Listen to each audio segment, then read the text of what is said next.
I'll get this figured out sooner or later. That's Bases pretty dropped. smooth. Well, no, I mean it was before. So I hit the live button, and I forgot to put the slate up about starting. And so folks are like looking at my face for like a second and a half before I put the slate up saying starting soon before I ran the intro. So it's all about the sequence. It is, but it's also it's also the discussion about musicians of if you don't let the audience know that you made a mistake in reading your sheet music, they might not know you made a mistake. They just might think some composer from the 1700s had lead poisoning and wrote some weird ass music. Oh no. No. Well, when I'm in charge, yeah, it is definitely weird ass music. I will grant you that. But by the way, bases dropped for another week of soccer down here. Probably for this week and next. Length of times of shows might be a little goofy just because it's the international break. And obviously, early part of this week should be about the same because we're all talking about Atlanta United. We're going to talk MLS tomorrow more in depth. Dylan Butler, hopefully, unless he's on vacation or something, will be with us on Wednesday. Nico will be with us on tape on Thursday. We are chasing guests and with the international break. And so we'll see if we can bring in those guests in the 9 o'clock hour, especially on Thursday when the real world seems to intervene with Jarrett more than any other day of the week. Bart Keeler is twofold.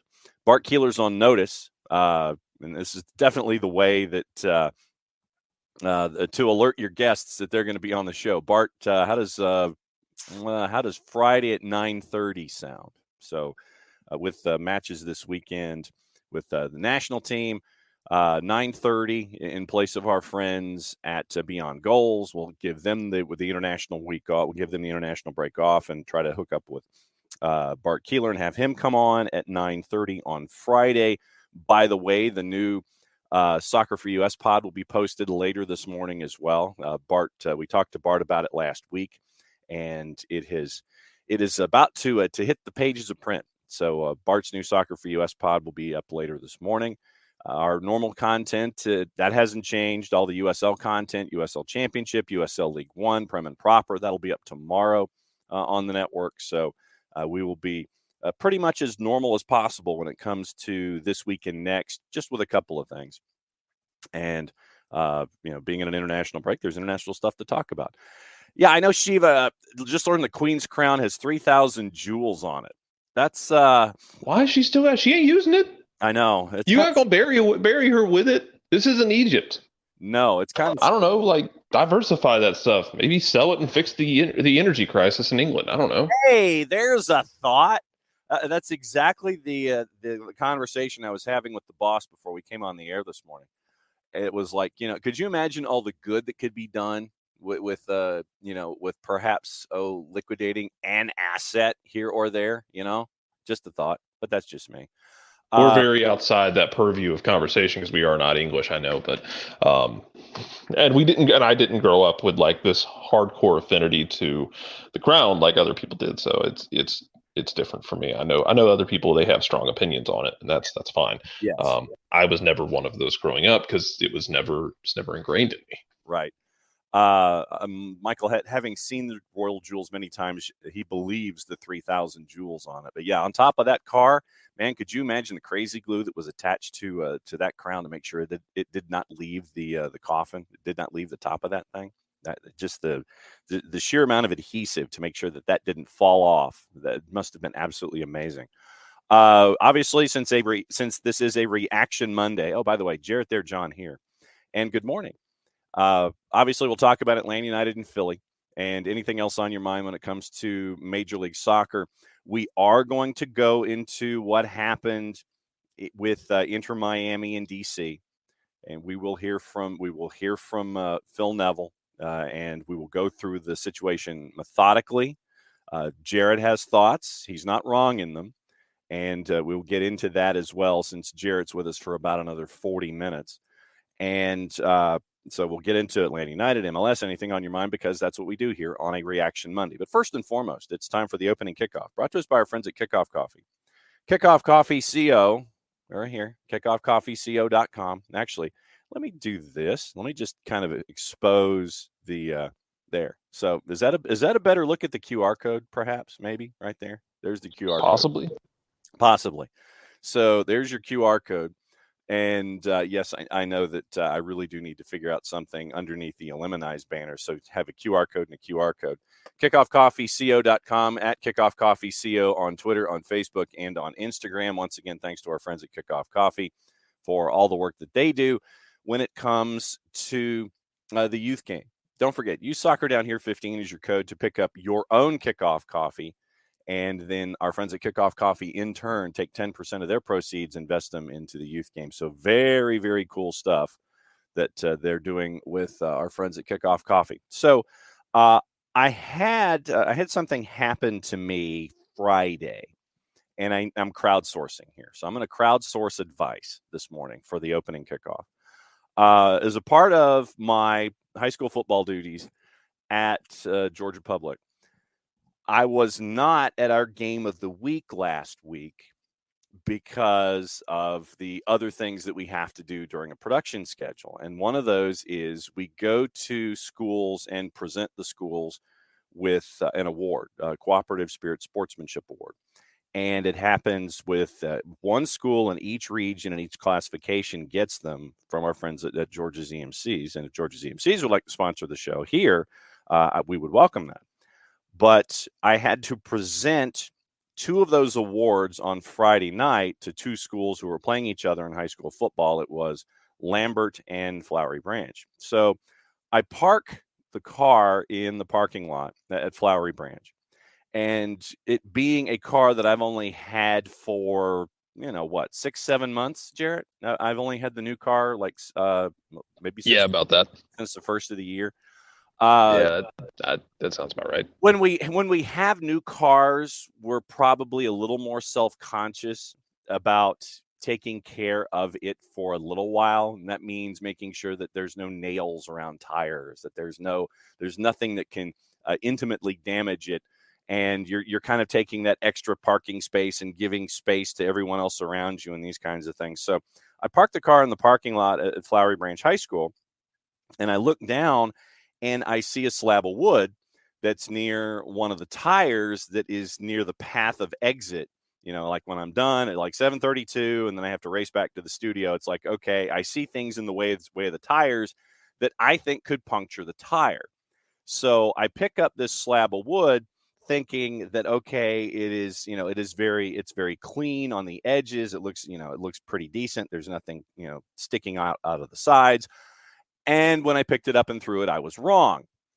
I ended up with a splinter in my middle finger. And I will show it to you kind of right. Well, actually, here, let me go full one more time just so I can show it to you. And I got half of it. Let me see if you can. Yeah, there we go, right there. And so I got half of it, and the other half is still stuck in my finger. So I'm crowdsourcing questions, since it's been probably a good 25 or 30 years since I have had a splinter in my finger. That's a great run for what it's worth.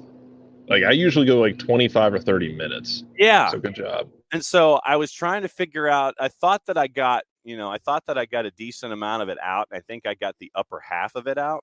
And so the lower half is still there. And I'm wondering how long it takes for the body itself to sit there and like kick it out. Or am I going to have to go chasing? And, we do all. Yeah, you ruined Airborne's breakfast, by the way. Congratulations. I hope you're happy with yourself. That's what we're here for. It was a big win for you, and congratulations on Neil Maupay scoring a goal to knock West Ham and keep them in the relegation fight. We'll talk about the Premier League too. But yeah, so I was wondering how long it takes for the body to repel something like this, or if there's a way to go in and chase after it, because I'm going to be incredibly focused on it now because it hasn't left. And so that was basically my question: is how long do I have until this is kicked out on its own, or can I go in and chase it? And so I'm crowdsourcing ways to chase after splinters. So look, with enough motivation, you can go in and chase it. It's just a matter of your pain tolerance and how many mistakes you're willing to make along the way. Right. Like with most things in life, what matters here is how many mistakes are you willing to make along the way, and how much collateral damage are you willing to put up with. Right. And so that's kind of where we are. So for those who have any idea, or basically you just want to tell me to just suck it up, Buttercup, and deal with it, then just let me know.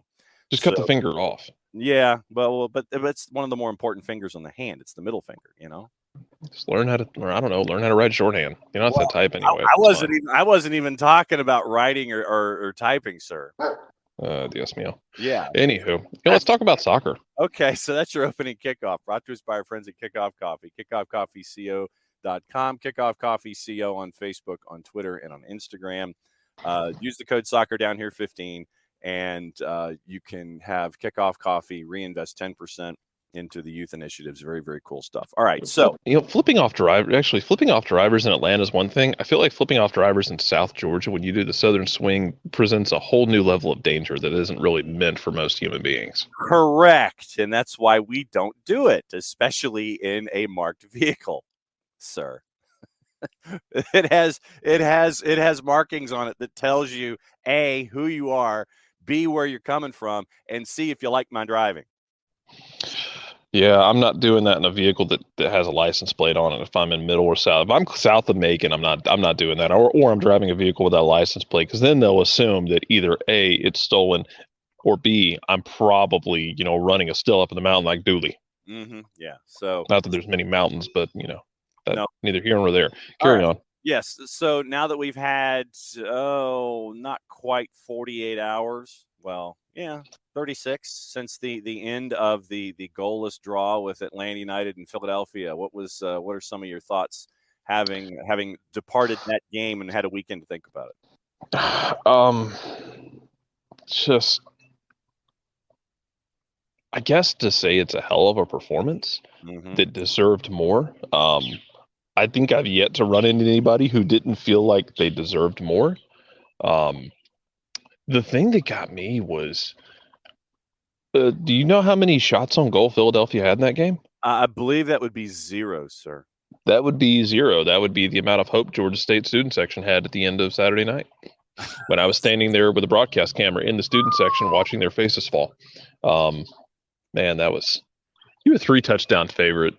You lost to Will Healy, who I think is a good coach, but Charlotte ain't been good. Georgia State got some demons they got to reckon with real quick before Thursday night against Coastal. Anyway, college football down here will be later. Yes. That's over on the you gave up 0. You gave up 0 shots on goal, and I understand Philadelphia made changes, but man, ain't nobody it's not even the fact that anybody has stopped Philly over the last month and a half. It's that nobody has slowed them down. They've lost 4 times all year, and Atlanta put them in hell for large chunks of that game. I stand by what I had said before that. Look, Atlanta's still very much in this picture. Thank you, Portland, for stealing a late point at Columbus and making Caleb Porter upset. If only DC had done the same. We'll get to that later. But I still think it's a tough ask because you're going to have to win out. And look, New England is beatable.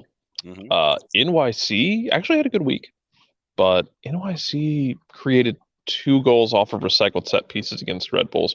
They put Red Bulls behind the 8 ball in the first minute, which is how you deal with Red Bulls. You put them behind the 8 ball and make them chase in the first minute so they can't sit back.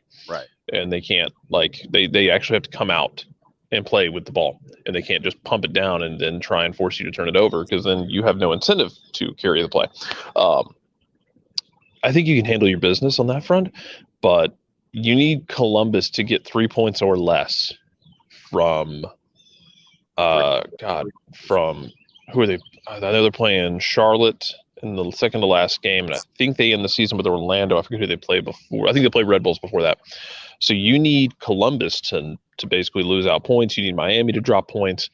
It's a really tough situation. But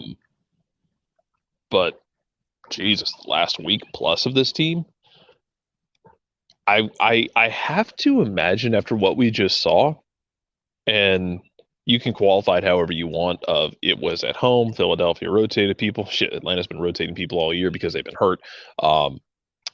Atlanta has a very big, you don't really want to see them in the playoffs energy because they have been wildly inconsistent. I think they hit the post twice in that game. Andre Blake made a couple of saves that no business making, because Andre Blake can occasionally turn back the clock. Like he's still, it's not to say Andre Blake isn't a good keeper. He's a fantastic keeper. He occasionally rolls the clock back a couple of years and turns into a demoralizing keeper, which is just another level than what he's capable of. But yeah, because Atlanta has been finding a way, and more importantly, haven't given up a goal in the last 2 games. You've been finding a way generally to create more offensively, and the defense has stood up for the last 2 games. Once against an Orlando team, who, by the way, dropped 4 goals on Toronto, because that's just what everyone does now. Toronto's dead, by the way. I'll get to that after this. I'll do my Toronto mea culpa after this. Okay. But you blanked Orlando in Orlando, then you blanked Philadelphia, who no one has been able to slow down, much less stop.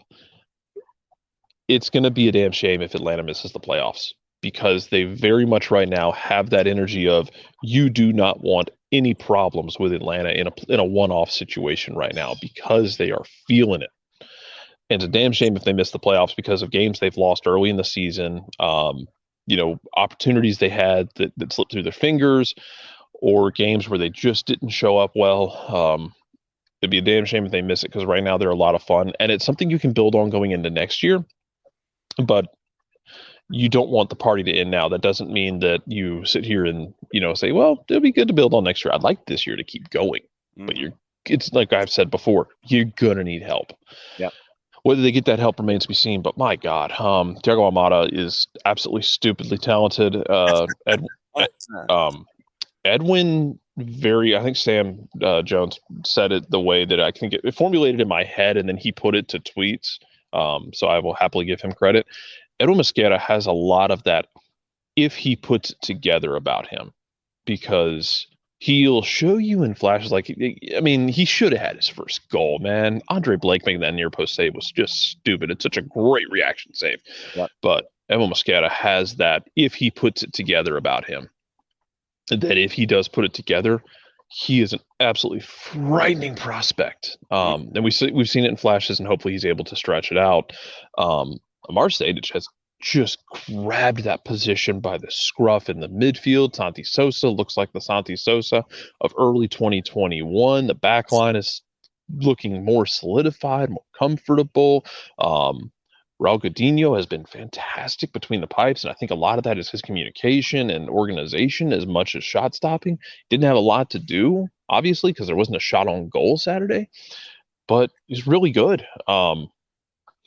That was the thing, man. That's going to be an interesting conversation for the entire year, because the feeling we got from everything was that Rocco was outperforming him in training. That was the kind of like the gist we got from it. And then I wonder if it was just, you have that last bad game for Rocco, and maybe the confidence gets shot, and you're making the change at that point because the confidence is shot. But Raul Godinho has taken that spot and has done really well with it. Full credit to him, full credit to the fact that you're playing, really creative ways, and you found something, and you want to build on it for next year, but you don't want this year to end yet. For me, they just... Yo no estoy vacunado. No me echen la culpa. That was interesting. ¿Qué es eso? Pop-up. ¿Qué es eso? Pop-up one. But they just feel like a team that is... They got hot at the right time. They just might run out of games to make the playoffs, which is a damn shame. Yeah. Early thoughts from this morning with our friends on the Twitch pitch, if I can find the window. There we go. A lot of folks were talking about the jewels on the crown, on the casket. So we'll get into that too. Shiva, I don't think we make the playoffs, but I'm starting to see what this team can be under Pineda, and it is exciting. Maybe it's just me, but I had not seen it most of the season, but starting to see it now. So no, Shiva, I don't think you're in a minority. Airborne DJ Tom says, I'll give Pineda some credit for figuring things out, but the disappointment in that it took so long still overrides that. And then Shiva in the back and forth, you've got to give credit to the front office for not packing his bags so fast. He could be great next year. I'll go back to what Tata Martino said when El Tree was in town, and I'm paraphrasing the quote, but Tata Martino, a guy that a lot of folks here remember, he could not have been any more praiseworthy of what he's seeing with Gonzalo Pineda with what's going on right now with Atlanta United, and Tata Martino is anticipating good things, great things really with this club next year. Then Emilio, always been concerned about why it took so long to get it together, won't back down on that. Not that it's been proven we're back yet. And then Tom, once again, fine with that, but we better see these types of performances out of the gate because we can't go a fourth straight year without coming anywhere close to competing for anything. And once again, I will maintain that when you don't have everyone at 100%, you don't have, you're using third and fourth string keepers, you're using third and fourth string defenders, you're using folks that were not a part of your original discussion when you were trying to lay out your 18s or your 21 or however many deep you want to go. And you're trying to come up with solutions for, not having Brad Gazan, not having Miles Robinson, not having Ozzie Alonso after the first handful of matches, and having Ozzie. You saw what the difference was there, having him, and obviously the injury to Santi Sosa meant that Ozzie Alonso was starting, and you saw what Ozzie was bringing to the table. You saw that sandpaper. You saw that veteran presence as Santi was on the mend. And now you mentioned Jarrett Santi Sosa being that guy that first showed up that reminded Blaise Matuidi that Major League Soccer is not going to be a retirement league for folks, when Santi basically sent Matuidi into retirement with one reminder.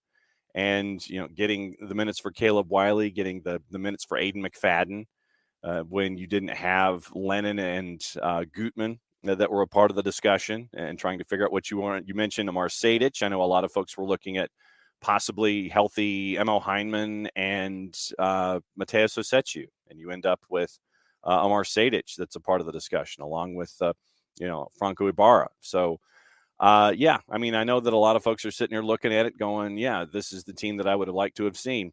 I'll see if I can find the full quote, Shiva, but it was when El Tree was here in town, and I'll see if I can find the actual quote. But yeah, he was very, very complimentary on the future for Atlanta United. I'll see if I can find that quote. So I'll read this out. So this is a quote from the game having to do with shape and structure. This was after the Philadelphia game when asked about positioning of players. Quote, "We lose two fullbacks, really three, and Andrew Gutman, Brooks Lennon, and Ronald Hernandez almost at the same time. You have to improvise a little bit and find different shapes, different formations." Again, I'm not big on formation. Mm-hmm. If you look at the 4-2-3-1 and where it on the field, what part of the field is important? That's more of the defensive shape at times that we use. But after that, we have so many structures within this team. It's the structures that matter to me against certain opponents. I felt that today was more of a 4-3-3 in attack, or even a 2-3-2-3, trying to put Amar and Thiago in between the lines. And when their midfield was going to our fullback, we were finding those players and trying to switch the point of attack. I felt the players did a great job with that. At times the game plan works, at times it doesn't. Against Orlando, we had a very different game plan, but it didn't manifest like that because Orlando did a good job and my players adapted. Yeah, the back four is working now because we are stable. But after that, we have used different shapes that we can use. So, it's going to be fluid. And a lot of that comes down to the fact that, you've had guys in and out. Even amidst, trying to run 3 or 4, you had that stretch where, you're mixing up, getting creative, going like a progressive Scotland where you have Andrew Gutman playing as an attacking left center back in a 3-man back line, playing with Caleb Wiley and just overloading and causing problems and being really effective doing it. You're finding, you got to find ways to make it fit. And full credit to guys like Amar Sejdic, because Amar Sejdic is doing what I thought Emerson Heinemann could be doing if he could have stayed healthy this year. And you got decisions to make with guys like that, because we've talked about this before. It's hard to make a roster on a training table. Yeah. And if somebody can't stay healthy, you got to make decisions about them. And I love Emerson Heinemann, and I hope he's able to stay healthy and contribute going forward, because he has had some of the most rotten luck imaginable. If you go back to 2020 when he had COVID, and it never seemed like he was the same after that. I thought he was good at the start of 2021. Then he blows his ACL. He comes back this year, gets hurt again, and we haven't really seen him much. And absolutely sucks because I can't wish injury on anybody. But you cannot make a roster on a training table. So he's got to get healthy and hopefully be able to show something in the off season. And I don't know what his contract situation is, but you got decisions to make. And all that to say, an insane amount of credit to Amar Sejdic on this, because Amar Sejdic was, and look, I mean, I know people have their very strong opinions about this front office. That's cool. The work they have done on interleague trades has been sneaky good. Going back to getting Justin Meram in 19, pulling Amar Sejdic. They've done a good job. Even grabbing Dom Dwyer this year off the scrap heap. Absolutely.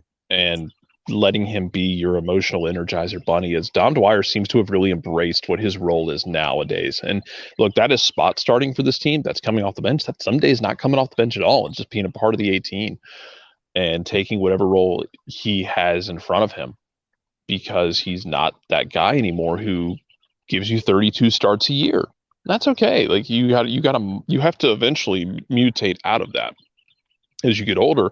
And some guys handle it differently, but it seems like Dom Dwyer emotionally has been that guy who can help galvanize things. So, I mean, great job on those fronts.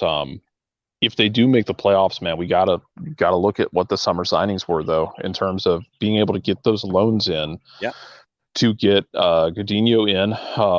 Again, I don't know enough about how training went with him and Rocco to know if he was showing enough to be starting ahead of Rocco. I think what they were trying to do with I was trying to give Rocco confidence and consistency, but but at the same time, Rocco fit what Gonzalo Pineda was looking for in a keeper that works well with his feet, that you and I have seen with Atlanta United too, with Reyes and Garces, where they're not afraid to be that sweeper keeper and be 35, 40 yards out from goal, and being that additional center back that helps you with movement around the horn, going from left to right, or making sure that you have that extra confidence that's there.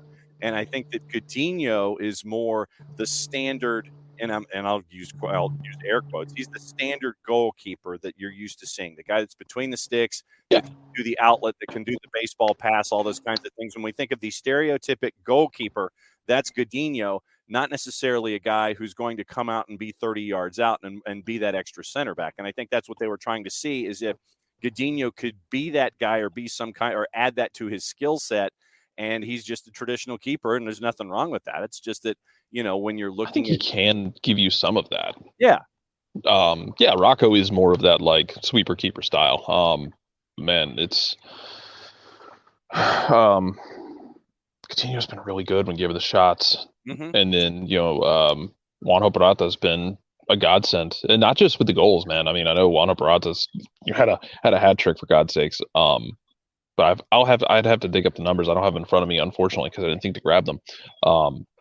But the aerial duel percentages for them have gone through the roof since he came in and was a part of this team. He just so good at winning the aerial duel, and it's not always winning that first ball and controlling it. Sometimes it's also disrupting somebody in the air, not letting them get a clean look, not letting them get clean contact with it, and breaking something up. So full credit to Juanjo Peralta and what he's been able to do there as well. I mean, like I said, my overarching theme taken away from the weekend was, it's a damn shame they very likely will run out of time. They're going to need help from Columbus and Miami choking, and they're going to have to win out.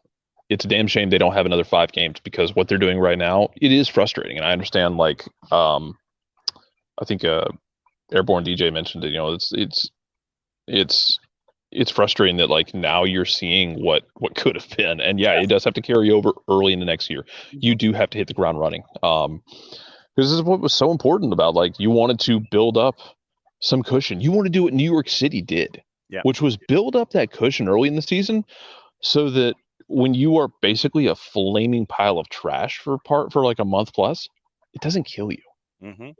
So do that instead of having to scramble at the very, very last minute. Yeah, I mean, I know Heinemann discussions. Yeah, if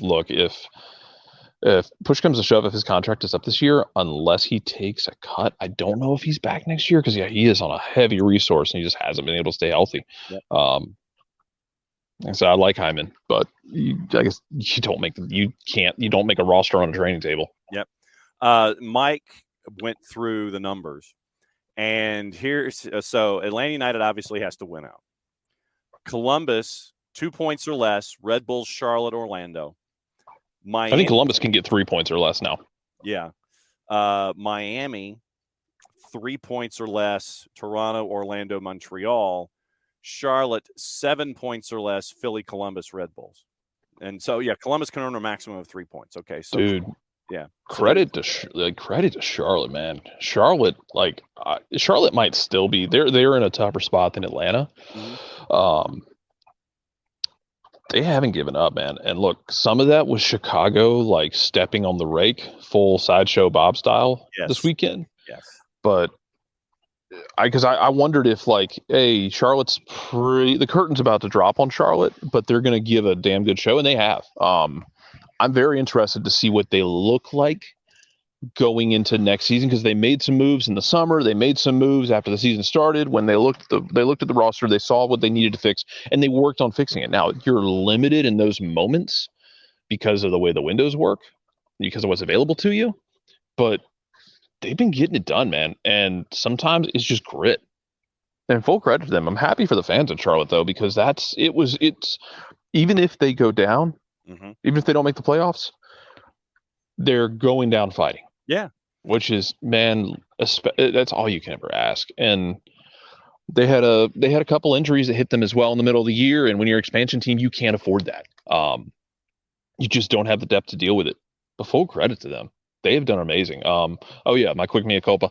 I thought Toronto would be that team to climb up and really challenge Columbus because of what they had been doing in the month prior to this. They were putting up goals on people and they were doing enough defensively, and then they just sort of stopped doing that. So thanks, Toronto. I was wrong about you because the goals, the surrendering goals, it continued. In fact, it got a little worse. The scoring goals, it stopped. Yes. Because my God, Orlando just kept punching you in the face for 90 minutes. And you didn't really do anything to stop it. For God's sakes, Bob, go get some wing backs. Go get some outside backs. Go get some depth defensively. We know you have a rail gun. That's fine. But a rail gun does you no good when the security door is basically made of cardboard. Yeah, man. Yeah, and I think that what you also got to see was as how different Toronto is without Insigne. And especially when it comes to offense, the back line, we know that when you have a back line that includes Richie Larea, who just fell down again, by the way, Criscito in or out, McNaughton, O'Neill. They had to bring Larea back in. They transferred him out. They had to bring him back. That was the wild one, man. I understand, you don't want to lose somebody for free. Yeah. But dude, because I think Toronto's also going to deal with Osorio this offseason. That's going to be part of their conversation. Yeah.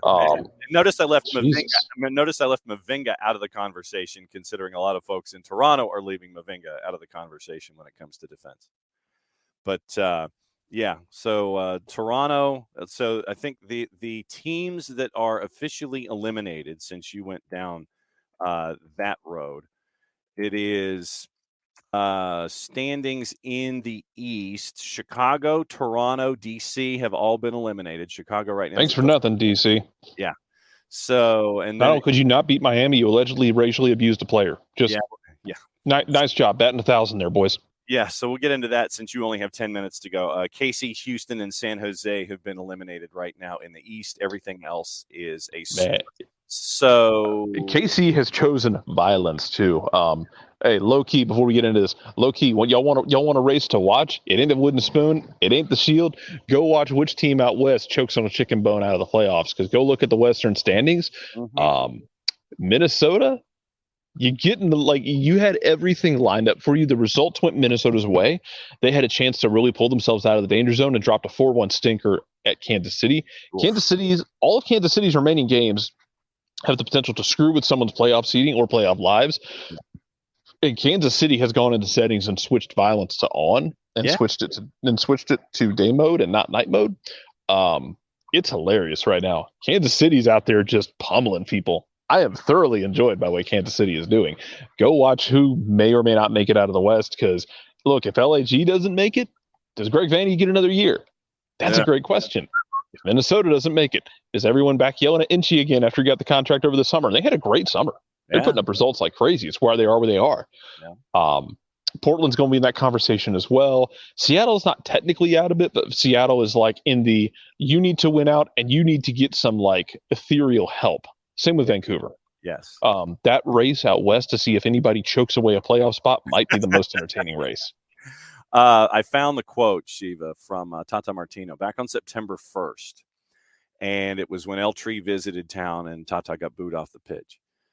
Atlanta, and this is quoting Tata Martino, Atlanta has a great coach and a great staff. I met with them for 4 hours over the weekend. I honestly wish them the best. Mexico in Gonzalo and in that staff have a bright future. They have other aspirations, and they're coming from having worked in Seattle. They're getting acclimated to an organization that has gone through some recent inconveniences. Hopefully they can qualify for the postseason. I'm not sure if they won tonight versus Philly. They lost. Well, if not this year, next year, they'll do something extraordinary. So that's the quote from Tata Martino back from September 1st.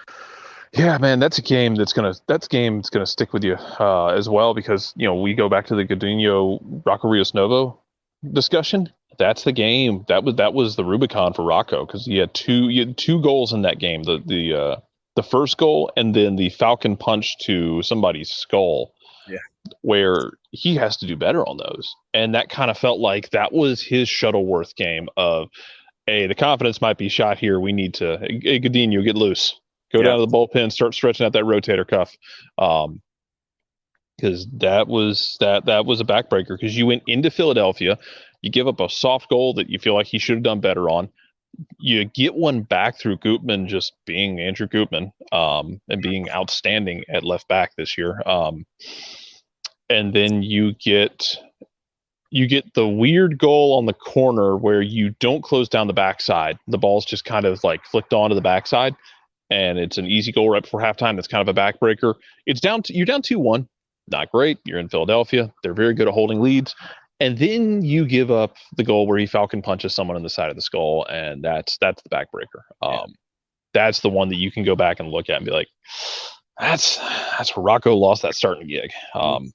It's tough sledding from there. But man, whole credit to Godinho, because he jumped in that spot and he has done exactly what you asked him to do in that situation of, you're the backup goalkeeper. Hey, the first guy is he's struggling right now.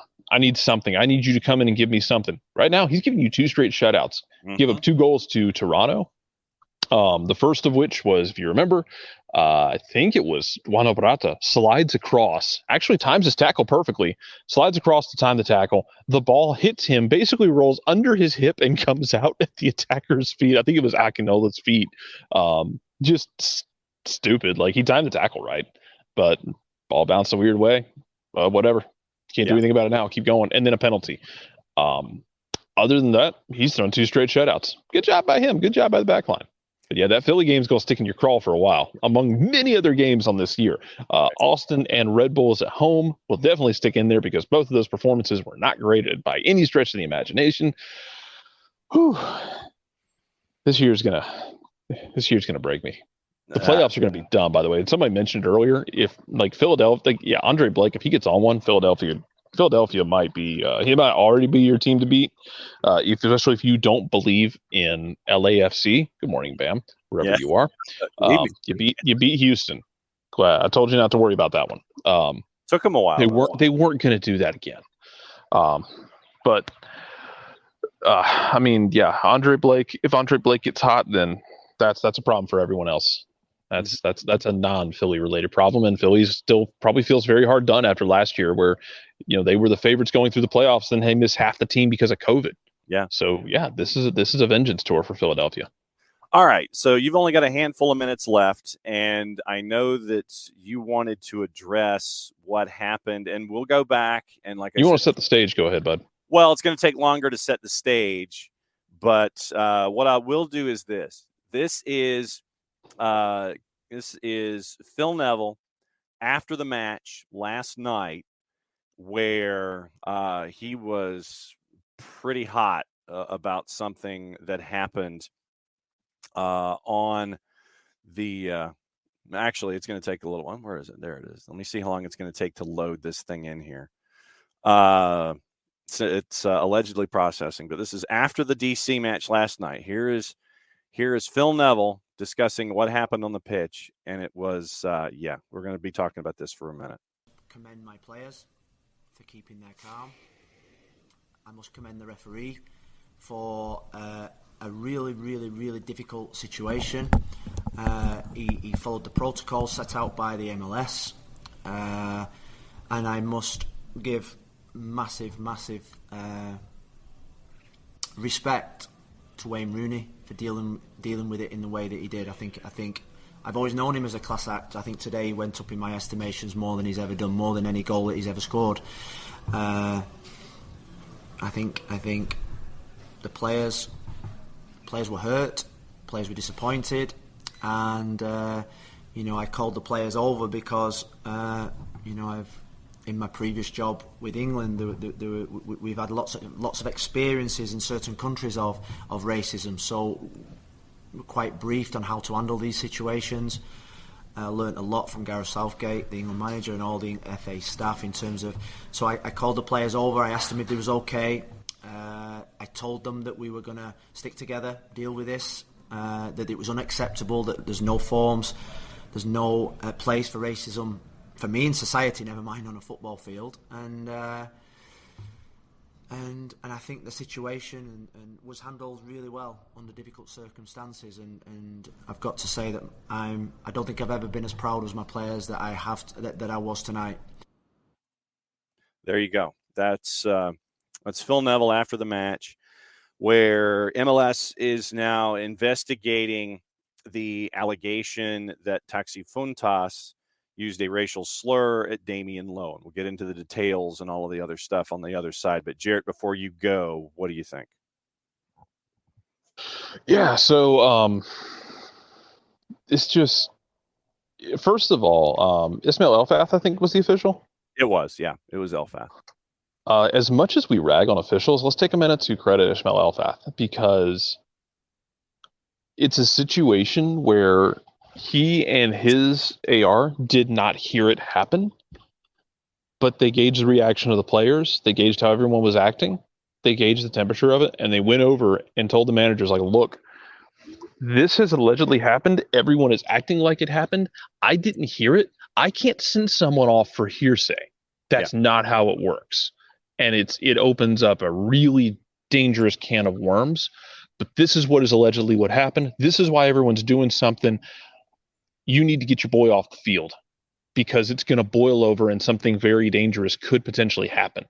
Had it happened, who's to say I wouldn't help crowdfund it? Because we have seen this happen. I feel like we see this happen at least once a year in a major league, whether it's Major League Soccer, whether it's Champions League or whatever. We always seem to see this happen. When this finally does boil over, I will happily contribute to any crowdfund of a player who cold cocks the offending player. Right. Now, apparently Taxi Fontas used a racial slur. Yes. If the player who was targeted by this had decided to turn around and cold cock him upside the head, I'm happy to contribute to that financial fine. Mm-hmm. I'm happy to pass that around to anyone who wants to put money in the hat to contribute to that fine. Because, suspensions being what they are that come through that, wagging the finger from the league, from, whoever might be making those decisions, it doesn't seem to be impacting it. And you can tell me as long as you want that violence isn't the answer. Yeah. But when it keeps happening over and over again, I'm waiting for it to boil over one day and somebody's going to throw a punch. I will not think less of them if and when that happens. Yeah. Because at some point, you play stupid games, you play not even stupid games. You play reprehensible games, you're going to catch a prize. idiotic, immature, reprehensible, just whatever you want to call it, man. chronic, dumb crap. Yeah. You play reprehensible games, you're going to catch a prize. Mm-hmm. And when that happens, I will happily crowdfund whatever fine it comes from it, because nothing else seems to be working to stop this crap. Jesus, DC. Mm-hmm. You got a transfer right who came into the league and was lighting up goals and was making fun things happen. Then he went and racially abused a guy, allegedly. So, good God, yeah. Credit to Rooney for pulling him off the field, because that thing could have really gotten out of hand even more. Credit to Elfath for getting over there and communicating that clearly and making it clear, like, look, I can't send someone off on hearsay. That's a can of worms that gets open and gets really tricky really fast. Mm-hmm. But I can tell you this is what was said, so you need to deal with this and get him off the field. And Wayne Rooney did. Yeah. And look, maybe that cost them a point. Yeah. Totally possible. Because Gonzalo Higuain continued the Gonzalo Higuain renaissance. Mm-hmm. And really put Miami in great shape for the playoff run here. They are absolutely back from the dead. And maybe Taxi Fontas being on the field makes a difference there. But the scoreline doesn't mean jack squat compared to, players getting racially abused. Mm-hmm. And the fact that it still happens after so many high-profile cases it's exhausting. Is what it is. Like, I don't have to deal with that, man. I'm a white guy. I don't have to ever deal with that to be able to fully understand the impact of it, because I'm not the one who gets racially abused. But seeing the way people react to it, I mean, I'm always impressed when someone doesn't throw hands on it, because I wouldn't blame you one bit if he did. Yep. I'm happy to crowdfund that if he wants to throw hands next time it happens. And let's go. We'll pass the hat around. We'll go through all that, but it's exhausting. We keep having to have these conversations, man. We shouldn't have to keep doing this. I don't know. It's a fun game too, by the way. I hate that marred such a fun game. It's a 3-2 game on a Sunday evening. That was an absolute blast. And then you marred it by that crap. Mm-hmm. Whatever. Yes. So you're back tomorrow? Yes. Okay. Well, thank you for hanging out with us on an international break Monday, and we'll go back to it tomorrow. So that's Jarrett Smith, and the real world is calling for Jarrett.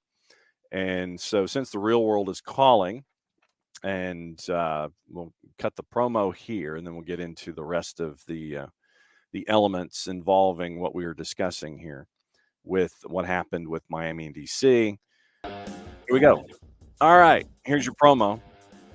Road-free, clean, fresh air, one place you need to go. It's the Lemonize service. QR code over my left shoulder for those of you watching on Twitch. Deodorizing enclosed spaces like houses, apartments, and condos. Lemonize has created a customized solution that eliminizes all organic odors, including those from pets, cigarettes, and food. Realtors and property managers have used the Lemonize service to eliminate bad odors to help them sell or rent their homes that much faster. The turnkey process makes it easy to work with said realtors and property managers. Kind of the environment we like that. Offering a green way to go about getting rid of odors without any kind of toxic residue whatsoever. Different than Febreze or other masking agent, because when you take your masking agent out from underneath the sink or out of the cupboard, spray it in the air, you're just masking. That's why they call it a masking agent, not attacking the odor all the way down to the molecule like the Lemonize does with their proven scientific formula, destroying odors down to the molecule. Pricing is easy one of two ways, either by the cubic foot or parts per million to come up with a price that's affordable for you, offering results in 24 hours or less. If you have any questions, frequently asked or otherwise, one place you need to go, it's their website, lemonize.com. But do us a favor, after the .com, go /Atlanta so they know what part of the world you are asking them to help attack your issues from, to end a sentence in a preposition. So it's lemonize.com, ELIMINIZE.com /Atlanta, lemonize.com /Atlanta for odor-free, clean, fresh air. Lemonize service, proud sponsors of everything SDH.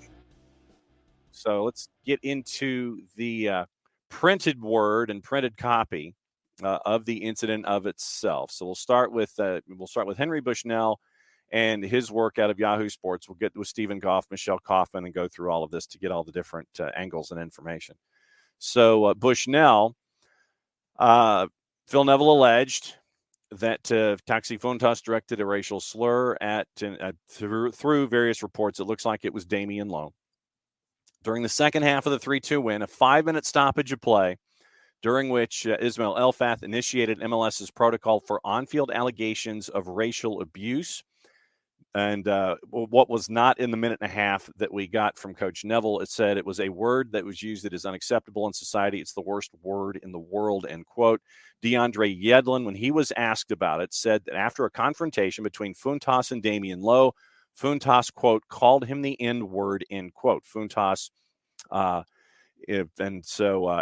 in written responses to questions from pool reporter Pablo Maurer, said that, quote, no official heard any racist or abusive language, end quote.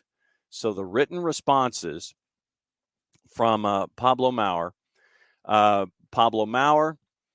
he asked questions about the alleged incident, and it's also important to note that Taxi Fountas' yellow was unrelated to the alleged incident. And this is from Elfath's response. Both Damian Lowe of Miami, Taxi Fountas of DCU were issued yellow cards for lack of respect to the game displayed during the original altercation prior to any reporting of a racial incident. No official heard any racist or abusive language. The VAR and AVAR also did not hear any such language and did check the incident. Maurer spoke with multiple members of DCU's ownership who, as you'd hope, pledged to cooperate with the league during their investigation into the alleged incident of racial abuse. And getting, let's go to Stephen Goff and his reporting in 280 characters or less. And let's see what. So Michelle Kaufman, and so we'll go with Stephen Goff first, then we'll go to Michelle Kaufman. Second half exchange between Taxi Fountas, Damian Lowe resulted in a lengthy delay. Both players receiving yellows. Fountas promptly being substituted. Phil Neville said the clash was over the use of a racial slur. Goes back to the quote that we had originally. DeAndre Yedlin, once again with that. And then teammate Ime Mabika reacted angrily. Lowe, who is Jamaican, and Mabika, who is Zambian, are black. Yedlin said Miami decided to, quote, not continue until something was done with that player, end quote. Fountas was not made available for comment amid an investigation by the club, Major League Soccer, and the Professional Referee Organization, according to a DC United spokesman. And goes back into Elfath telling a pool reporter no official had heard the racist or abusive language. None was detected via video review. Quote, the referee came over, spoke to me and Phil, and there was a complaint, which I'm sure will get investigated, United coach Wayne Rooney said. So there's nothing really much more I can say. In a statement, DC United said that they are aware of the allegations involving a player during the match against Inter Miami CF. The club will work closely with Major League Soccer and Inter Miami to investigate the incident. MLS has zero tolerance, and end quote. MLS has zero tolerance for abusive and offensive language, and we take these allegations very seriously. The league said in a statement, an investigation into this matter will begin promptly. Then, let's see, then Goff goes into a bit of the game story. Quoting Yedlin, it makes a really nice moment for us kind of dark. And this is something I've been outspoken about my whole career, so it's really unfortunate to see it live, end quote. Fountas pulled DC United level. Miami cleared a DC free kick. Fountas scored, but the subsequent delay in which Elfath stopped to convene with Rooney and Neville multiple times, and Fountas' 66-minute substitution halted any momentum from United's equalizer. Quote from Benteke. Yedlin, it doesn't even feel like a win. Now we'll see what MLS does about it, meaning the accusation. My eyes will be on that a lot. It's now up to them to take action and take a stand and show that this not only has no place in the game, but no place in society, end quote. So then going to the Michelle Kaufman report on the game. So her match report. Let's see if there are any other additional quotes here. Neville, in addition to his, need to address an issue that maybe in the past was swept under the carpet, but we're a club that is proud of our diversity and inclusion in our staff and supporters. There's no place at all for racism on a football field or society.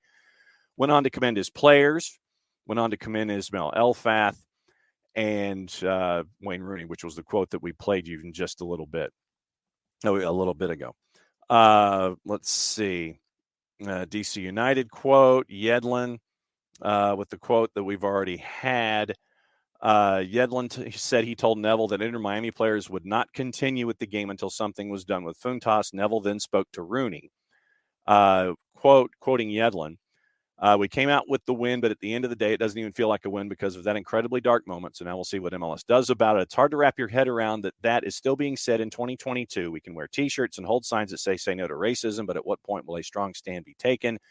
Then Michelle Kaufman relates the MLS statement after the match, and then she goes into her game report. So that's where we are with Henry Bushnell, Michelle Kaufman, and with Stephen Goff of the Washington Post, and also with the assistance of Pablo Maurer, who was the pool reporter in that particular match. So that's where we are, and we will see where Major League Soccer goes from here. It was a dark moment for the league once again, and going through what we continue to talk about seemingly on a season-by-season basis. So that's probably the other piece of news that came out of the activity on the weekend. So let's go back into the timeline before we get into anything going on around the world. We can talk about the Premier League. We'll get into that and those results and big results from the weekend across the board. Going back into the timeline, let's see. Michael Head really like Hyndman, wondering if he can stay healthy. If not, time to cut him loose.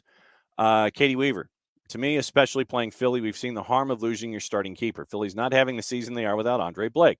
Atlanta gets 3 points if not for Blake. And in Philly, I think we can scrap a draw if not for Rocco's mistake that sinks the team. Shiva mentioning not thinking that Hyndman and Joseph will be back next year. And Katie, the difference I've seen with Godinho has been organizing, vocal, and team confidence.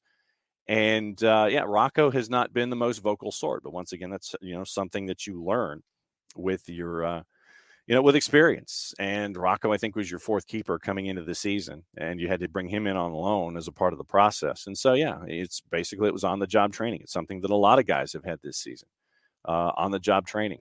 And Emilio, Rocco does not get to a few of those dangerous corners the past two games where Godinho comes out to punch the ball out of danger. Yeah, that's height. It's, I think, 9 inches, 5'8" to 6'5", something like that.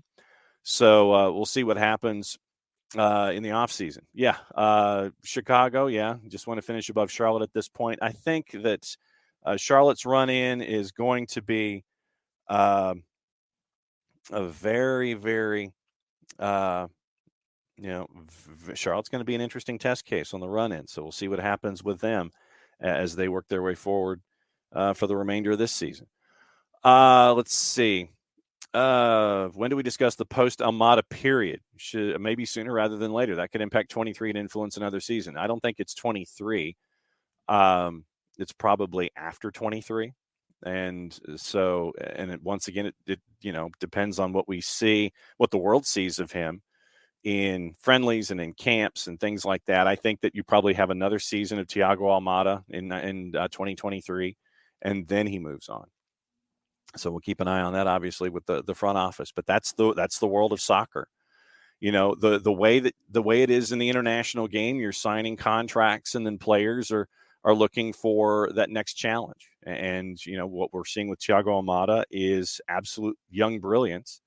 And there are going to be a lot of folks calling, no doubt. There are going to be folks calling about Thiago Almada. When? Don't know. Like I said, probably another year, 2023 season, he'll probably still be here. And then once again, suitors will be calling probably in the summer window, if not the January window. So we'll see what happens. But you don't, as a front office, you don't want to stunt a player's growth by saying no. If it is the offer that is too good to refuse and the player wants to go, then you're going to sit there and do what's best for the player. And so I still think you're probably another couple of windows away, but that's just how it is. Miguel Almiron, this was a stop on his way to the Premier League. And the same will be with Thiago Almada and any other number of players that Atlanta United finds in growth countries and with growth leagues, that they can sit there and have the player understand that it's good for the player to grow and learn in Major League Soccer, especially with the upcoming challenges of Liga MX. You're going to see what's going on with Leagues Cup, and it'll be another great challenge for Major League Soccer talent to go up against Liga MX talent specifically. So we'll see what happens. So we'll see. Yeah, but I still think you're another couple of windows away. But yes, this is part and parcel to being an international club. Folks are going to come knocking on your door. Bottom line, they're going to come knocking on your door for the talent that you've recruited, and so we just go from there. Shiva, how can Sporting be eliminated because it's Major League Soccer? Yes, Sporting just got off to such a poor start offensively, and then when they made the summer transfer window acquisitions, Agata being one of them. And you're seeing what happens with health and with offense, and so that's why Sporting is climbing as quickly as they are with the offense that's on the board. Katie, stupid DC. That's what I get for cheering for them for an afternoon. A lot of folks are going to be cheering for teams that they're not used to cheering for the run in both the East and the West. Rocco's on an unfavorable loan. I don't think it's an unfavorable loan, Emilio. Truly considered in the goalkeeper line of succession. I think that he's a part of it, but remember, you've also got Justin Garces, you've got Vicente Reyes, you've got Rocco, and now you have Godinho that's a part of this mix. And I think that once again with Rocco and with Garces and with Reyes, you're looking at folks that probably need more reps at the second division level. And I think Rocco, after what we saw with him last season, you figured, okay, you've got one loan, and he did fairly well. And so you sit there and it's like, okay, let's try it again and see what happens. And so, sometimes, you've got Rocco, I think, had 15 matches in a row where he started. And then you had what happened against Philly. And you had a guy in Godinho that you brought in, and you wanted to give Raul Godinho a shot. After what Jarrett was talking about in hour number one, having to do with the two mistakes that created goals against Philly. And so you just went the other direction. And so we're seeing what we're seeing out of Godinho. Nick's racism at the Madrid derby too. Yes, directed at Vinicius Jr. and his dancing. Huge group of Atletico Madrid fans chanting racist stuff before outside. Rich Ransom. Atlanta should keep Dwyer. Absolutely. What we've seen from Dom Dwyer has been that agitator, and I mean he's done really well in that role, and he's been the absolute perfect team player in all of this. What do you need me to do? I'll go out and do it. And he's been the guy in the locker room to be there and be all veteran and positive and all these kinds of things. If Atlanta, I know that the desire is probably to be closer to his kids out west. And I know that you also want to do him a solid that way as well and keep an eye on that. But, yeah, if there's a way, if there's a way for keeping Dom Dwyer, then please. Dom Dwyer has proven himself over and over again. So keep Dom Dwyer as best you can because of veteran presence and all those kinds of things of what we've seen. No, I mean, you don't want the front office to sit around and not think about it. No, they will. No, they're not. I don't know. I didn't hear the Jason quote, Amelia, so I don't. That long-term loan wasn't practical. I don't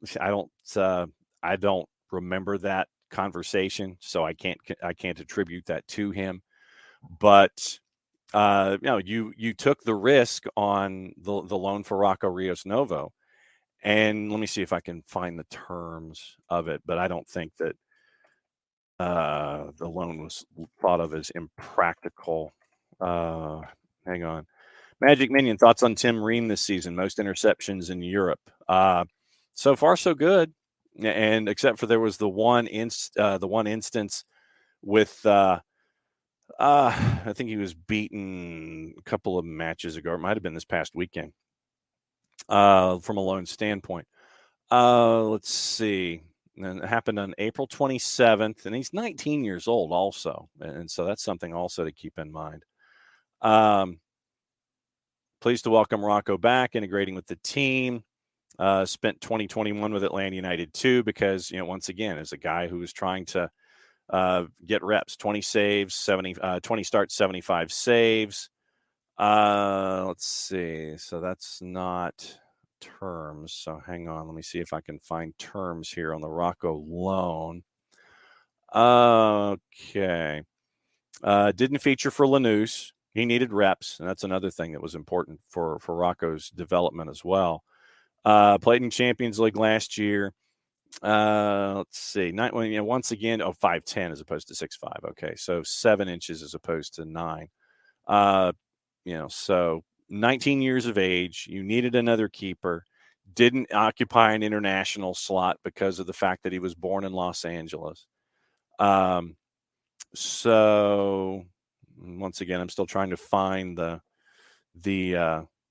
loan elements of it. Let's see. I'm not finding the details on the loan, but once again, it's something that will. I mean, you needed help. He was a familiar face, 19 years old. Heinze used him in Champions League, and so it made sense with his time with Atlanta United to bring him back in. So, like I said, I haven't heard any, and that's what I'm trying to find, Nix, and see if there's anything with fees or anything like that. But he wasn't getting reps at Lanús. It was a familiar face. Played 20 matches with the Twos last year, so it made sense to bring in a familiar face. And initially, remember that he was brought in to be the backup to Bobby Shuttleworth. And it was clear over time that that Bobby was, unfamiliar, not unfamiliar, but he seemed like he wasn't grasping what was being asked of him in the system. And so that way, with Rocco as your third, remember he was supposed to probably be your fourth, but remember you didn't have Dylan Castanera because of his injury too. So it was like Rocco was probably going to be your fourth, get time with the Twos, continue to grow, be more game ready when necessary, those kinds of things. But then you lose Castanera to an Achilles, and then Bobby Shuttleworth, it just wasn't working out. And so Rocco was there, and he was right there. He was familiar with what Gonzalo Pineda wanted to do with the system. And so, I mean, it's a loan deal, and so the option's there probably for purchase. And so we'll see what happens in the off season. But the biggest thing is that with Rocco Rios Novo, he needed reps. Like I said, wasn't getting them at Lanús, the age of 19, played with the Twos last year, so the familiarity was there. You bring in a familiar face to be your number 4. You bring in a familiar face to be your number 3 with Castanera. Then he's your number 2. After Brad is injured, he's behind Bobby. And so literally it's like being pressed into service. And so it was working for the most part. And then you had the 2 errors with Philadelphia. So I thought that Rocco in the system was holding himself fairly accountable, but you bring in Godinho because you don't think that Reyes or Garces is ready to be an MLS backup. You bring in someone with the kind of experience that Raul Godinho has. And then when Rocco makes the mistakes that he does against Philly, then you put Godinho in. So I don't anticipate, the discussions will be held in the offseason. We'll see what the front office thinks about having Rocco here as another keeper. But remember, he's 19. He's still learning the game, like I said, not getting reps at Lanús. And so we'll see what happens with Rocco a lot of a bunch of others. But like I said, I don't know. Yeah, Nixon, like I said, I don't know. I don't know what the loan was. And so we'll see what what's the salary charge on Rocco too. So let me see, MLSPA. See what Rocco's salary charge is here. Actually, I'll go salary guide, because if you hit salary guide, and I apologize for doing live stream consciousness here, trying to figure out what we're looking at. So let's see if we can find Rocco's salaries here. So, okay, so that's not working either. So good work. So club, there we go. Okay, here's Atlanta United. So Rocco, Let me see. I've got to go all the way down. Is Rocco even listed? Which would be odd that he's not listed. 2022 as of April 15th, and he was signed after that, so he wouldn't be listed in the salary structure because it was after April 15th. So MLSPA doesn't have his like I said, yeah, salary may be minimal, but I thought the purchase that may be prohibitive. And yeah, I mean, but that's something that and that's something that you've got to look at. Is that, and I think, Emilio, that's the question. Is the purchase prohibitive? And if it's a 7-figure purchase fee or something like that, which it may very well be, we'll see what Atlanta United and Lanús, who have a relationship, we'll see what they think when it comes to a purchase price, if it comes to that. So, we'll see what happens with. But yeah, I think the loan with an option to buy, so we'll see what happens there. But like I said, sorry to turn this into a stream of consciousness on a Monday, but yeah, I think that there may not necessarily have been a large salary charge by comparison, but it's the loan fee that you're looking at. And do you want to continue to develop Rocco Rios Novo as a then 20-year-old keeper in your system, and probably have him at MLS Next Pro next year as a part of the development, or at least as a part of the training camp mix with hopefully a healthy Brad Gazan, or a healthier Brad Gazan, probably a Godinho and a Rocco. It's a part of the discussion. Do you bring in somebody else? Are you confident in a Justin Garces or a Vicente Reyes to be a part of that discussion too? But once again, that's why you have your system at the end, you develop it. So we'll see what happens when it comes with all of that activity. But no, I think that the purchase price might be prohibitive by comparison with the salary figure. So I think that's where we are with all of that. Once again, thoughts on Tim Ream, most interceptions in Europe. And Magic Minion, first off, thanks for hanging out with us on a Monday. And where are you hanging out with us from, to end a sentence and a preposition? So that's my first question for you, Magic Minion. And once again, thanks for hanging out with us on a Monday. Ream at 34. And, right now, hanging out with Fulham. And so looking at his numbers and his experience, obviously it's something that Fulham wants to have in their hopper when it comes to experience and trying to stay up. And what you want to do is you want to have a guy like Tim Ream around. Right now, he started all 7 matches, played practically every minute in all of those matches. And so let's see if we can find any other breakdowns in his statistics. Shot creating actions, 72nd percentile, and 99th percentile in interceptions at 3.88. And you look at his defensive numbers, and once again, I think it's going to be key to the success of Fulham is going to not letting goals in, obviously. Looking at defensive numbers, 50th percentile in pressures with 9 per match. Doesn't really do a whole lot of tackling. Not necessarily a surprise, but averaging just under 4 interceptions a match, has him in the 99th percentile in the Premier League this year. Blocks, 1 3/4 blocks, 56%. Clearances in the upper 2/3 of the Premier League at 4.5. And so here's the looking looking at similar players over the last 365 days. And strangely enough and funny enough, one of them is Eric Palmer-Brown with his time at Troy. You're looking at Albiol from Villarreal, Robin Nosch from Union Berlin, and we know what Union Berlin has been up to at the top of the ladder in Germany.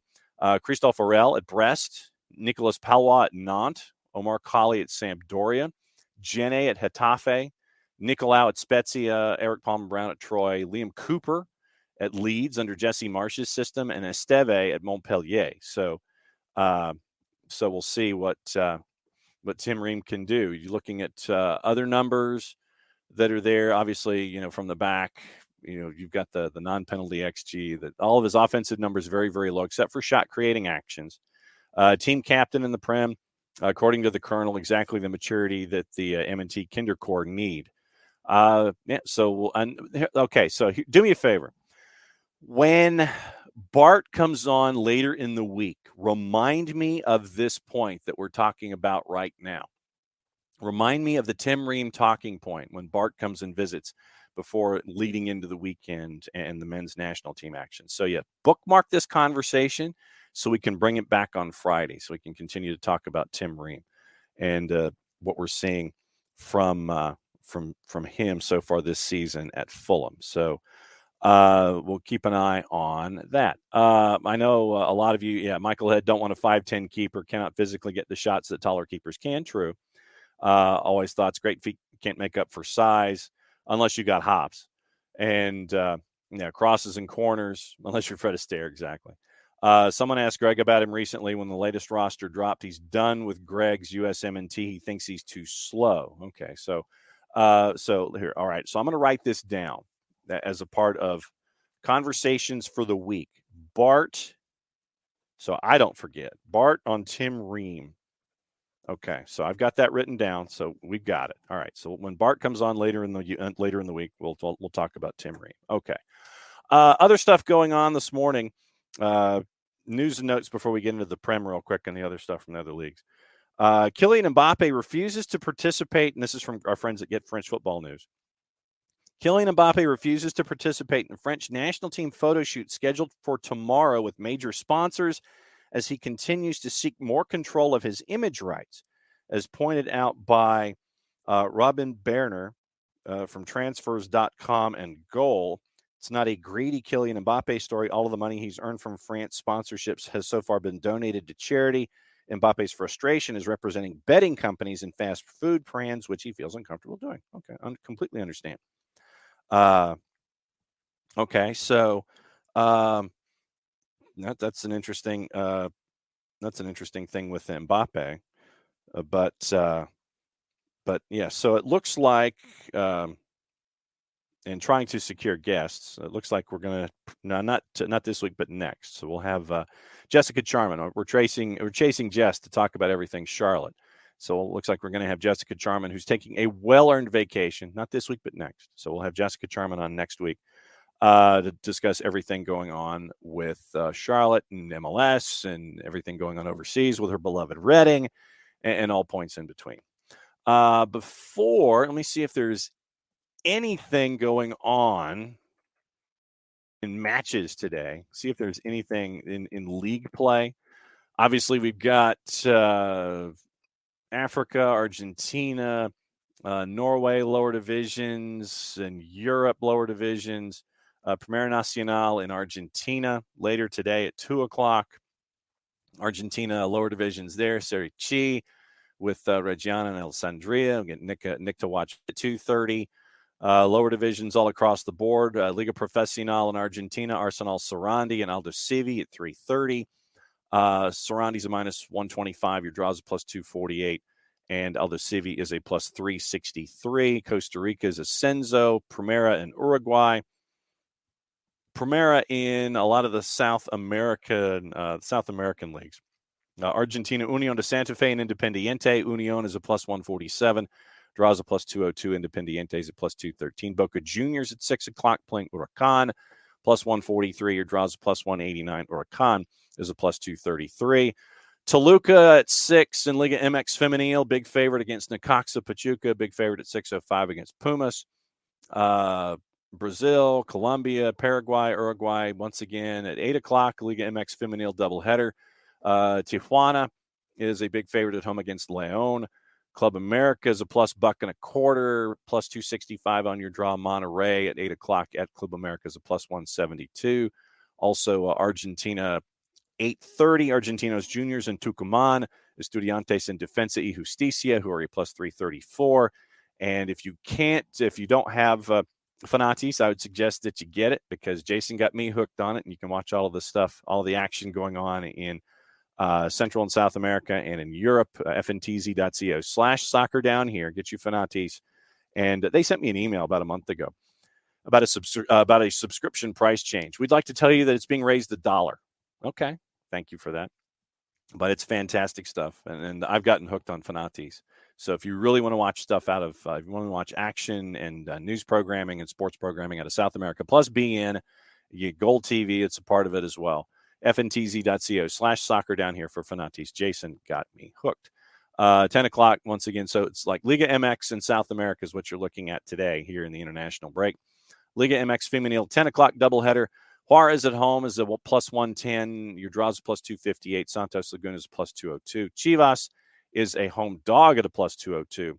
And the numbers are basically flipped with Tigres visiting at a plus 112. Your draws plus 250. So that's your activity that's going on in the sport today. Let's go back into the papers and see if there's anything there before we go, since we are on an international window. Another highlight from the weekend, Mikel Arteta said he had a gut feeling that led him to make Ethan Nwaneri the Premier League's youngest player as the 15-year-old came off the bench in the win over Brentford. So that was a cool moment. Brighton has appointed Roberto De Zerbi as their new head coach on a 4-year deal. And De Zerbi was their number one choice in the press conferences. So we'll see what De Zerbi, who was the coach, remember at Shakhtar Donetsk at the time of the Russian invasion. And there's a great story about how De Zerbi kept an eye on his players to make sure that they could flee all of the warring that was going on. So I'll see if I can find that link and post it. Might even post it in the Discord if I remember how, but I'll post it here in the timeline of the Twitch pitch. So Roberto De Zerbi is the new head coach at Brighton on a 4-year deal. Let's see. St. Mirren beat Celtic as a 38-game unbeaten run, 364 days. So St. Mirren climbed to third in the table with a 2-0 win over the champions. Let's see if there's anything else going on. Pogba's brother, Matthias, is in custody over an alleged £11 million extortion attempt. And we've been following this with the Pogbas. Imprisoned and placed under formal investigation over claims he was part of a gang who tried to extort millions from the footballer. Matthias Pogba being investigated on suspicion of gang-based extortion and participation in a criminal association, according to a judicial source telling Reuters. 4 other people who appeared with Matthias Pogba before a judge on Saturday also put under formal investigation, 3 ordered to be detained. Matthias has denied the allegations against him in statements posted on social media. Remember, last month, prosecutors in France began investigating allegations that Paul Pogba was the target of an extortion by an organized group that included his brother and childhood friends. They were demanding allegedly €13 million, 11 million pounds, after he rejoined Juve, intimidated him allegedly, repeatedly claiming he didn't support them after he became an international footballer. Official close to the investigation told AP Pogba admitted to investigators he'd already paid €100 million or 86,800 pounds to the group. Came after the Juve star's brother claimed he was planning to make great revelations, in quotation marks, that would make fans and teammates look at him in a different light. Matthias Pogba's social media video also promised to reveal very important things about PSG superstar Kylian Mbappe, as well as questions of integrity, in quotation marks, regarding Pogba's agent, Rafaela Pimenta. So that's where we are with that. Calvin Phillips is out of England's squad, may need potential shoulder surgery. Race to be fit for the World Cup. So left out of the squad for the win over Wolves on Saturday. And because of the shoulder problem, most recent appearance was as a substitute in the win over Borussia Dortmund back on Wednesday evening. The injury is believed to have occurred in training on Thursday, still named to England's squad for the Nations League fixtures against Italy and Germany. He'll miss those games, meaning Phillips. The bigger fear is that he'll need surgery on that shoulder, which would put him being fully fit in jeopardy. Southgate is expected to name his provisional squad for the tournament in Qatar October 21st, with the first game against Iran coming a month later. So we'll keep an eye on Calvin Phillips's shoulder and see what the latest is there. There is a couple of other things going on in Europe. Bayern Munich CEO Oliver Kahn said the club are dissatisfied with their poor run of league results, but still have faith in head coach Julian Nagelsmann. They lost, remember, 1-0 to Augsburg on Saturday. First time in 87 matches they failed to score in a league match. Marked the first time in 20 years that they've gone 4 league games without a win. 5th in the Bundesliga. Next host Bayer Leverkusen on the 30th. Kahn urged the team to respond with an attacking performance. Quote, we're not dealing with any other coaches now, totally convinced of Julian. Kahn told Sky on Sunday. Of course, we're all dissatisfied in a bad mood. We have to get to the bottom of it and assume that as soon as it starts again against Leverkusen, we will and must fully attack. Maybe the belief has taken root in one or two people that you can do the Bundesliga on the side, but that is not the case, end quote. It appears that Chelsea are close to appointing Red Bull Salzburg's Christoph Freund as sporting director. So we'll keep an eye on that. Taking up a similar role under Graham Potter, that comes from The Guardian. Wolves defender Nathan Collins waited after Saturday's red for the tackle on Jack Grealish to apologize to Grealish himself, avoiding the three-letter paper. Daily Mirror, Charlie Savage has impressed Manchester United boss Eric Ten Hag during a U21 match on Friday night, asked to train with the first-team squad the following day. Just see that Matthew Hoppe was playing with Middlesbrough's U21s on the weekend. And that's a quick look at everything that has been going on in and around the papers. For Nix, thank you for the reminder there. The details on the Vinicius incident. Let's see. Racist chanting outside the stadium marred the derby with Real Madrid and Atletico. Atletico fans were filmed racially abusing Vinicius ahead of Sunday's match. After the match, Atletico said on Twitter, support Atleti with passion and respect for opponents. The incident follows comments from the head of the Spanish Football Agents Association, Pedro Bravo, who was criticized last week for saying Vinicius, quote, needed to stop monkeying around, in quotation marks, when celebrating goals with a number of Brazilian footballers, including Neymar and Dani Alves, denouncing his remark as racist. Bravo said the comment was not intended to be interpreted as racist and instead just a common turn of phrase in Spanish. Vinicius and Real, however, both released statements condemning the racist abuse the player has suffered during his career. Vinicius and Rodrigo celebrated Real's opening goal in the game by dancing in front of the Atleti fans as Real continued to win to start their season. Vinicius posted a picture on Instagram with the caption, dance where you want, end quote, while his international teammate Gabriel Jesus of Arsenal said earlier on Sunday his dancing celebration for his goal against Brentford was dedicated to his friend. Goals from Rodrigo and Federico Valverde put Real in up 2-0 against their rivals. Hermoso pulled a goal back for the host late, unable to find an equalizer with the defender sent off in injury time. Victory means Real go to the top of the La Liga table, 18 points, 6 matches, 2 ahead of Barcelona in second. Atleti are 7th, 8 points behind their neighbors. Monza, did you see this? Monza got a surprising 1-0 win over Juve, but they deserved it. First Serie A victory of the season as the visitors struggled after being reduced to 10. Angel Di Maria's return from injury cut short after he was sent off 5 minutes before the break after placing his elbow in Armando Izzo's chest. Juve had half chances in the first half, but Monza got the goal to make the difference. Substitute Christian Guichar became the hero, knocking in Chiria's cross in the 74th minute. Roma coach Jose Mourinho will miss the match against his former club Inter after being sent off in a 1-0 loss to Atalanta, shown a red card in the 57th after going onto the field to remonstrate. This is the wording from the report. Remonstrate with referee Daniele Cifi, who had awarded a free kick to Atalanta rather than what Mourinho thought should have been a penalty for his side. Mourinho became even more infuriated, had to be held back by a member of his staff. Teenage defender Giorgio Scalvini scored the only goal of the match at the Stadio Olimpico in the 35th minute. Udinese continued their strong start to the season as they got their 5th straight win, beating Inter by the score of 3-1. Barella got a free kick in the 5th. Udinese leveled with Pereira's free kick that went in off of Skriniar. Udinese hit the post before Bijol headed in a corner with 3 minutes to go, and Arslan made sure with a diving header in stoppage time. Napoli on a header by Simeone beat to AC Milan 2-1 to return to the top of the Serie A table. That one happened in the 78th minute from the edge of the 6. Matteo Politano scored a penalty in the 55th following a foul by Serginho Dest on Kavica Kvaratskhelia. Say that 10 times fast. Giroud fired in an equalizer in the 69th from Teo Hernandez's cross. Let's see. In Ligue 1, PSG, 2-point lead at the top after Messi's goal earned the French champions a 1-0 win at Lyon.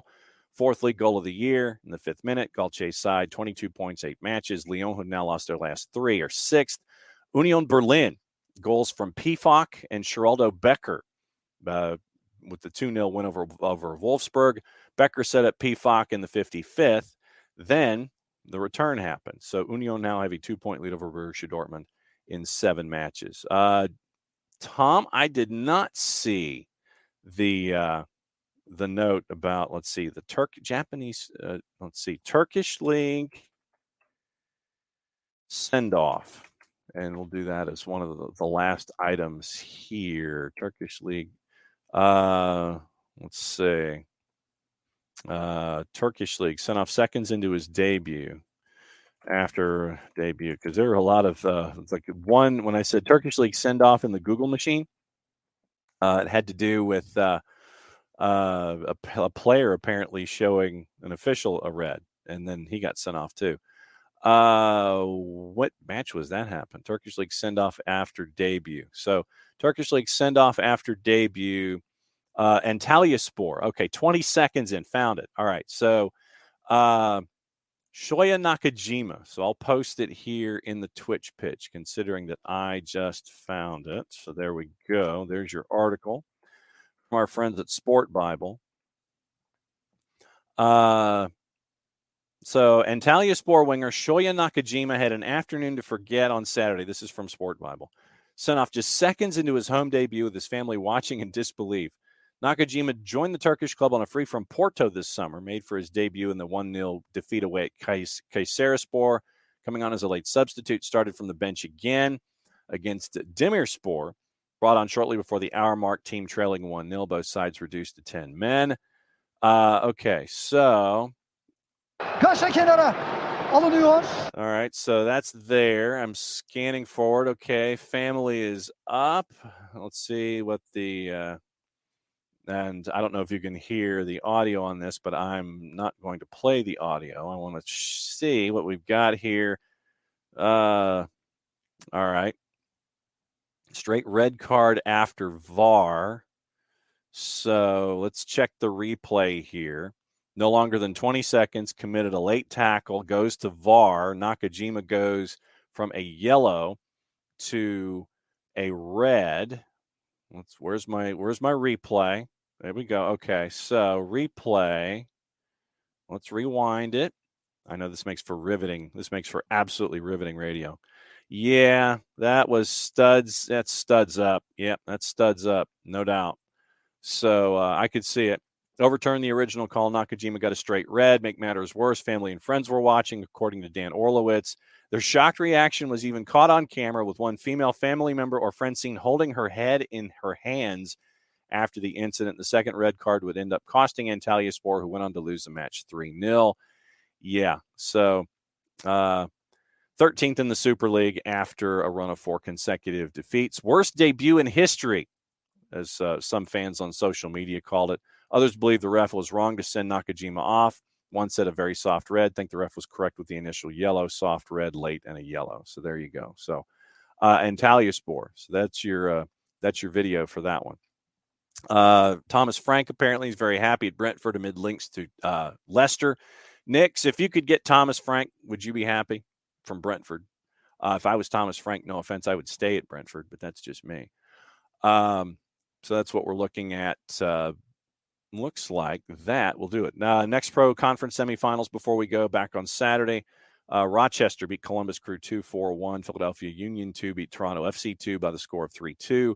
Western Conference, North Texas beat St. Louis City 2-4-1. Houston Dynamo 2 beat Tacoma Defiance by the score of 3-2. So it looks like your MLS Next Pro Conference finals, Rochester, Philly, North Texas, and Houston Dynamo 2. In the USL Championship, Philip Goodrum, 2 more goals and a 5-0 win for Memphis 9-0-1 over Charleston Battery at AutoZone Park, matched a club record for margin of victory. Goodrum scored 19, one behind Milanowski for the league lead. Your top 3 in the East, Lou City, 5 points ahead of Memphis, and another 4 points ahead of Tampa Bay, who were at 54. Lindsey Horan scored in her win over Lyon, and we will get into, it was not a soft red. No, it was legit studs up. That was a red. Supporter Shield race, and we'll get into this probably more tomorrow and Wednesday when Dylan Butler visits. LAFC is now in 64 points, 20 wins, 64 points, and 18 wins for Philadelphia. So Philadelphia's got to make up 2 wins if they're going to get Shield. Looks like LAFC with the first tiebreaker right now is right now on top when it comes to Supporter Shield. Other Cameron Carter-Vickers, Chris Richards, both out with minor injuries, replaced by Mark McKenzie and Eric Palmer-Brown. So let me write that down for Bart as well. Injury subs for Friday. So this way, if I write it down here, I won't forget it by the time we get to it by Friday. So thanks for hanging out. Thanks for putting up with for me and Jarrett and everybody here and all of that stuff for today. Tomorrow, once again, we'll go through MLS and anything else that runs through your mind.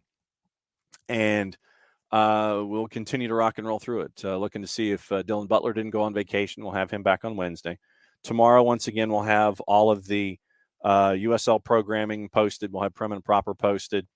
And so we will continue to run through everything this week. Nico Moreno will join us on Thursday, as he always does. And shooting to have another guest on Thursday as well. So we'll keep you posted on guests and everything that will help us work our way through and navigate international competition and everything else going on around the planet. So thanks again to all of you guys for hanging out with me here during the international break. Like I said, start times will always be 9:05. I think Friday, because of the international break, and I think that we will give our friends at Beyond Goals Mentoring the week off, considering we're in the international window, maybe this week and next week, depending on conversation topics. Probably start at 9 o'clock on Friday as well, as we get ready for U.S. men's national team action on the weekend, and we will continue to go from there. So probably a free-flowing week when it comes to conversation, too. Won't just be a Wall Pass Wednesday, might be a Wall Pass week or two. Obviously, a lot of talk on the conversations in Nations League. We'll get into that. We'll get into all of the national team stuff as well as we head toward the play on the weekend for the first game of a couple. So for everybody here at SDH, thanks for hanging out with us here on a Reaction Monday over, under, and on par after what happened with Atlanta and Philly, and any other thoughts that we'll have with that. We'll have them again tomorrow. So once again, thanks for hanging out with us. And since it is the end of the show for yet another Monday, that means I get to do this.